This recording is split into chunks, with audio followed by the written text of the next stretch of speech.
Listen, I agree with you entirely. Right, the update coming up at 4:30. First of all, let's look at the stories trending today. Jay Sky is with us. Afternoon, Jay Sky. Good afternoon, Phil. Good afternoon, Manchester. And let's talk about the elephant in the room. The winner crowned the UK's first drag race superstar will receive an all-expenses-paid trip to Hollywood to create their own digital series with the producers of RuPaul's Drag Race. My jaw hit the floor at the announcement of the winner, and it still hasn't returned to my mouth. Well, that's the thing. People are always going to have their favourite with a show like this.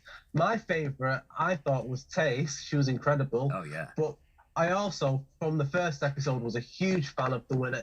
If someone is listening that hasn't seen the final yet, I'm going to spoil it. Lawrence Chaney did win, and I think she's a very worthy winner. However, looking on social media, people have been in uproar about it. People wanted Bimini to win. They've been so offensive. They've been going to Lawrence Chaney's social media page and leaving all sorts of comments from Bimini was robbed to, what can I say, burglary.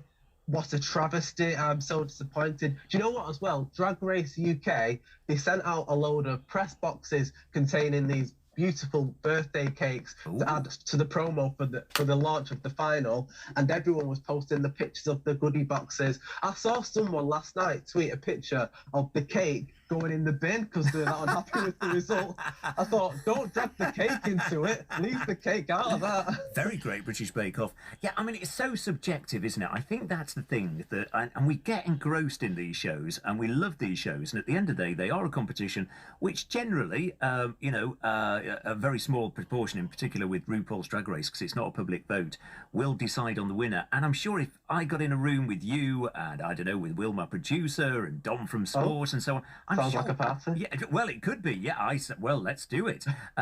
We'd probably all have different winners, wouldn't we?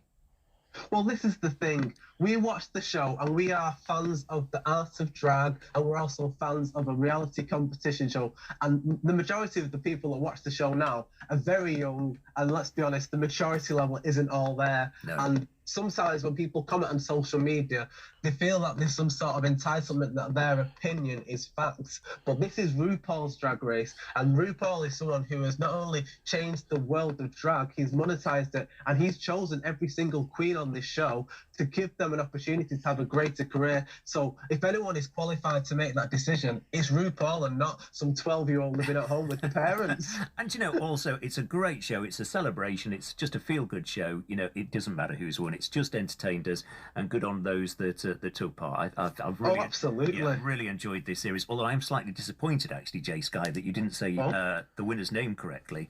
It's Lawrence Chaney. Not as you said it. Right. Yeah. Right, can we talk about goats that have taken over a Welsh town and are now shopping at Primark? Oh, well, at least they can get in. Well, this is the thing, like, a lot of the time when I've been in Primark, it's been rammed full of other animals, but this time it seems to be goats in Wales that I've taken to queuing up whilst we're all trapped in our houses. And you know what? Fair play to the animals that get this taste of freedom, because I know what it's like now to be locked up and it ain't all that. Well, do we know where these goats have come from? I mean, they literally are gathering outside this Primark store, aren't they? And they're not social distancing, no. They're not wearing masks, there's no hand sanitizer. I'm a little bit jealous. It reminds me of how life used to be. But they are very fashionable. I can imagine, what they'll find in Primark probably will disappoint them because they look great. Listen, we'll talk more with Jay Sky in just a couple of moments' time, including the thing that has infuriated the Queen. We'll tell you about that next. After the latest update, it's just gone 4:30.